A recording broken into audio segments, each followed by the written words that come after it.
जातिगत केंद्र सरकार ने लागू किया है, कहा कि अभी अभी अभी जाएगा, लेकिन ये सेंसस होना था 21 में, हर 10 साल बाद सेंसस होता है। ऑलरेडी 4 साल विलम्ब हो चुका है। कल केंद्र सरकार ने कैबिनेट में निर्णय लिया कि जो सेंसस होगा उसमें जातीय जनगणना को भी इंक्लूड किया जाए। तो ये तो लालू जी और सामाजिक न्याय और समाजवाद और जो हमारे पुरखे हैं, ये उनकी जीत है।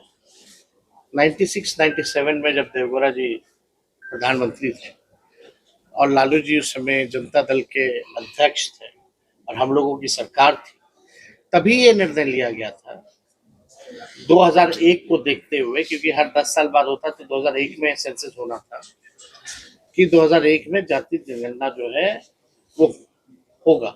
वो कैबिनेट का डिसीजन उस समय का है। और अब लगभग 30 साल बाद जो है हमारे मांगों को, हमारे दबाव में सरकार को झुकना पड़ा है। और सबसे पहले हम ही लोगों की सरकार ने, महागठबंधन की सरकार ने, आपको भी पता होगा कि हम लोग प्रधानमंत्री जी से मिलने गए थे। मेरा ही प्रस्ताव था, विधानसभा में रखे थे, हम ही सबको लेके गए थे। तो उस समय तो प्रधानमंत्री जी ने मना कर दिया था। प्रधानमंत्री जी तो कहते थे कि चारे जाती है, आपस में लोग लड़ेगा, विद्वेष पैदा होगी। ये प्रधानमंत्री जी का पूरी तरीके से जो आप कह सकते हैं ये ऑन रिकॉर्ड स्टेटमेंट है। भाजपा ने तो हमेशा से विरोध किया। ये तो हम लोगों की ताकत है, लालू जी का संघर्ष का नतीजा है। और लालू जी ने तो 2015 में ही कहा था कि किसी भी कीमत पर जो है कान पकड़वा करके भी संघियों से अगर करवाना पड़े तो करवाएंगे। हुआ है। तब साथ में थे। अब विजय चौधरी कह रहे हैं कि तेजस्वी पाखंड कर रहे हैं और कांग्रेस वाला पाखंड कर रहा है जातीय जनगणना को लेकर के। जिस तरह से जातीय जनगणना का बात सवाल हुआ, क्रेडिट लेने की होड़ मची हुई, उसी में विजय चौधरी कह रहे हैं।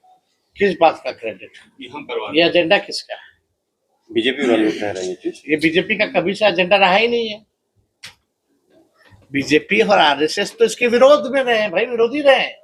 वो तो कहते थे कि जात पात फैला रहा है। अब हम पूछना चाहते हैं अब कौन जात पात फैला रहा है? ये तो भाजपा के लोग विरोधी रहे। नीतीश जी की भी सरकार रही 20 साल एनडीए में, और जाति आधारित गणना कब हुआ? जब हम डिप्टी सीएम थे, 17 महीने की सरकार थी। और ये तो ऑन रिकॉर्ड है। जिन मंत्री जी लोग को ज्ञान नहीं है, देवगौड़ा जी के कैबिनेट का निर्णय एक बार पढ़ लें। ये तो ऑन रिकॉर्ड है, किसी से छुपाया हुआ थोड़ी है। तो 2001 में क्यों नहीं कर दिया अटल बिहारी जी की बीजेपी की सरकार ने? करना चाहिए था। फिर 11 में सेंसस होना था तो यूपीए की सरकार थी, तो मनमोहन सिंह ने सोशो इकोनॉमिक सर्वे किया था। तब तक इधर सरकार गिर गई। जब आपको नतीजा सुनाना था, पब्लिक डोमेन में लाना था, तो अरुण जेटली जी आते कहते डेटा करप्ट हो गया। फिर लगातार हम लोगों की मांग रही, सड़क से सदन तक हम लोग लड़ते रहे। लालू जी ने कई बार 15 में, हमने तो कल भी उनका जितना ट्विटर था, जितना भी आर्टिकल था, राजभवन मार्च किया, सब कुछ दिखाया। इन लोगों ने क्या किया? सड़क पे कभी देखिए इन लोगों को? जेडीयू के लोग भी अगर सड़क पे आए हों जाति आधारित जाति जनगणना को लेकर के, तो एक आंदोलन, एक संघर्ष बता दे। लेकिन आप ही के महागठबंधन तो भाई बिहार मॉडल और तेलंगाना मॉडल की बात हो रही है। हमने किया, 20 में हमारे एजेंडे में था, हमने किया।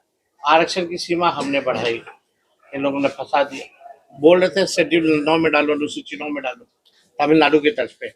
क्यों नहीं डाला केंद्र सरकार? बल्कि हमारे कैबिनेट ने, बिहार सरकार की कैबिनेट सिफारिश की थी, क्यों नहीं किया? ये भी होगा, ये भी हम लोग करवाएंगे। हमने ही सबसे पहली बार जो प्रधानमंत्री के सामने बिहार विधानसभा जो शताब्दी समारोह चल रहा था, तो हमने ही मांग की थी कर्पूरी जी को जो है अब दीजिए भारत रत्न। उससे पहले तो किसी ने प्रधानमंत्री के सामने छू तक नहीं की।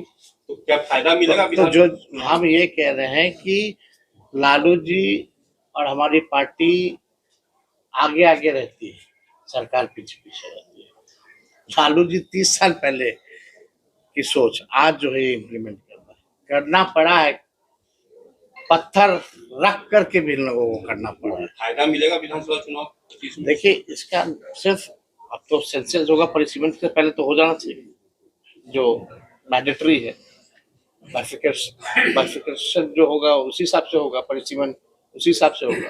जब सेंसस होगा तभी ना, तो सेंसस में इंक्लूड होगा। अब क्या आता है क्या क्या, असली हमारी लड़ाई तो ये रहेगी कि भाई जिस हिसाब से दलित भाइयों का, आदिवासी भाइयों का सीटें आरक्षित है विधानसभा के चुनाव में और लोकसभा के चुनाव में, जब तक पिछड़े अति पिछड़े समाज का भी आरक्षित नहीं होता पार्लियामेंट के चुनाव में और विधानसभाओं के चुनाव में, ये लड़ाई अब हम लोग शुरू करने जा रहे हैं और ये करना पड़ेगा। नतीजे आए हैं तो उसके अनुरूप बजट जो है आंकड़ों के हिसाब से बजट बनना चाहिए। जो गरीबी रेखा के नीचे है, जो भूमिहीन है, जिनका मजदूरी जो लोग करते हैं, नाला साफ करते हैं, उनके लिए योजना लानी होगी सरकार को, तब जाके ये सफल है।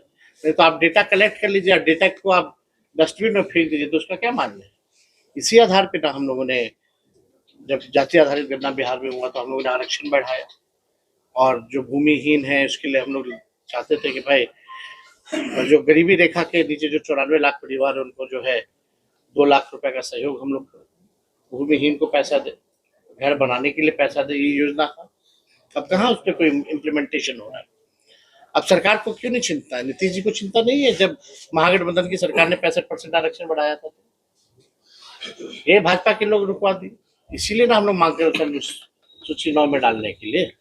तो ये लोग तो कुछ भी कहे करे, इन लोगों को कोई मतलब तो है नहीं। चुनाव नजदीक है, करते हैं ना आप सर? मोदी जी के इस फैसला का समर्थन करते हैं?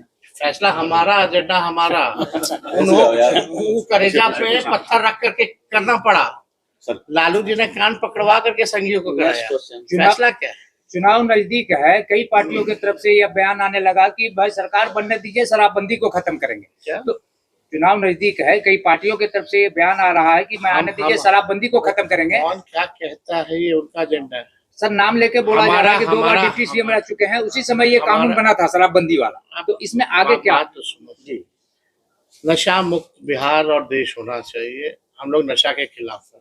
पहली बात, कानून बना और हम लोग सरकार में रहे कितने महीने, 17 महीने 18 महीने, 5 साल वही गए। इम्प्लीमेंटेशन जो है वो पुलिस को कराना है।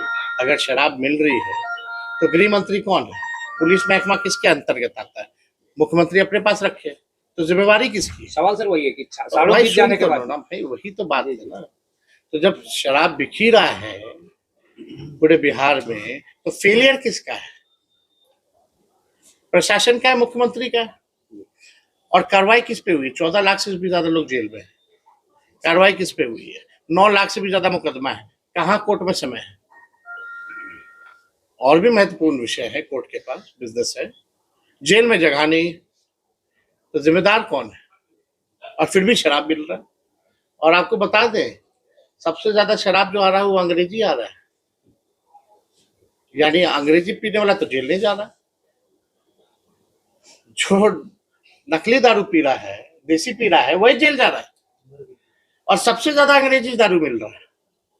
लेकिन अंग्रेजी पीने वाला कहाँ जेल जा रहा है बताओ? अंग्रेजी दारू तो 4 गुना 3 गुना महंगा हो ना गया, कम से कम 1000 रुपया 500 रुपया बॉटल मिनिमम होगा।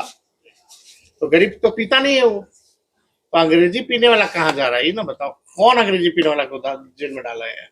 प्रशांत किशोर लगातार सवाल खड़ा तो कर रहे हैं। हमारा ये था कि इसमें हम लोगों ने कई बार बोला था कि भाई तारीख को जो है इसमें, क्योंकि तारीख जो है नेचुरल है और इसको अलग हम लोग करेंगे। जो रोजी रोटी जो हमारे पासी समाज के लोगों का है, घर परिवार जो है, पढ़ाना लिखाना घर चलाना मुश्किल हो रहा है, उनका आर्थिक नुकसान हो रहा है, तो इसको देखते हुए हम लोग जो है ये निर्णय लिए हैं। ये हम लोगों ने ऐलान किया है कि कानून जो बना है शराबबंदी का, उसमें से तारीख को हम लोग बाहर कर देंगे।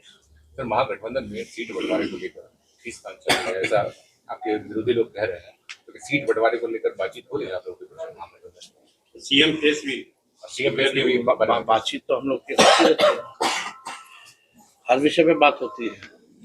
यहाँ कोई चीज का कंफ्यूजन नहीं है। हम बोलेंगे तो आप लोग मानिएगा नहीं, तो व्यूज चाहिए होता है, टीआरपी चाहिए होता है, तो उसके लिए कुछ ना कुछ चर्चा करना पड़ता है। तो इसकी तो छूट है आपको। अब हम किसी के मुंह पे तो ताला लगा नहीं सकते, हम तो अपनी बात पे बोल सकते हैं। ना सीएम चेहरे को लेकर के कोई कंफ्यूजन है, ना सीटों को लेकर के कोई कंफ्यूजन है।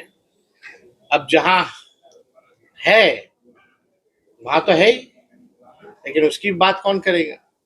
चर्चा तो है कि बस चुनाव तक, चुनाव के बाद कोई और। आपके यहाँ जब सीएम के फेस को लेकर कंफ्यूजन नहीं है तो कंफ्यूजन को दूर कर दीजिए आज। हो गया, स्पष्ट है, सब लोगों को पता है, होशमंद लोग, होशियार लोग सब जानते हैं, अब उनको क्या बताना। सर, जमुई- सहयोगी दल है सर, झारखंड मुक्ति मोर्चा वो भी 10 सीटों का दावा बिहार में कर रहा है, 10 सीट चाहिए। हमारे पास ऐसा कोई प्रस्ताव नहीं है। सर आखिरी सवाल जमुई में है, जमुई का उम्मीदवार कौन होगा? हाँ, हेमंत सोरेन जी से हमारी इस विषय में बात हुई है, अगर बात होगी तो जरूर बताएंगे। सर आखिरी सवाल, जमुई से उम्मीदवार कौन होगा? टेररिस्ट अटैक को लेके मोदी ने सेना को खुली छूट दे दी है, क्या रिएक्शन है आपका? ये ना खुली छूट यानी पहले नहीं थी क्या? बात देखिए, एक बात को समझना पड़ेगा, इस मामले को लेकर के, देश की सुरक्षा को लेकर के कोई कॉम्प्रोमाइज नहीं होना चाहिए, कड़ा एक्शन होना चाहिए, इस पे लापरवाही नहीं होनी चाहिए। लापरवाही होती है तो जांच करा के सजा सरकार को दिलाना चाहिए। और इस विषय पे सभी विपक्षी दलों ने ऑल पार्टी मीटिंग जब बुलाई गई थी तो हमारा राष्ट्रीय जनता दल भी था उसमें, और हम लोगों ने, रक्षा मंत्री, गृह मंत्री, सब लोग बैठे थे, स्पष्ट कर दिया गया है कि सरकार कार्रवाई करे और पूरा विपक्ष उनके साथ खड़ा रहेगा, जो कार्रवाई करना है वो करे। तो हम लोग तो ये चाहते हैं कि कार्रवाई हो, दोबारा ऐसी घटना ना हो। ये पहली बार ऐसा दर्दनाक हादसा हुआ है, आतंकवादियों ने पहली बार पर्यटकों पर अटैक किया, ये ऐसा पहले कश्मीर में नहीं हुआ है। तो आप देखिए, वो ऑलरेडी हाई सिक्योरिटी जोन में था, इतने हजारों टूरिस्ट जाते थे, ऑलरेडी सिक्योरिटी, तो उस दिन क्यों नहीं था सिक्योरिटी? कहाँ कोलैप्स? देश तो जवाब मांगता चाहता है ना, जिनकी मृत्यु हुई है उनका परिवार तो न्याय चाहता है, वो तो जवाब देश देखना चाहता है।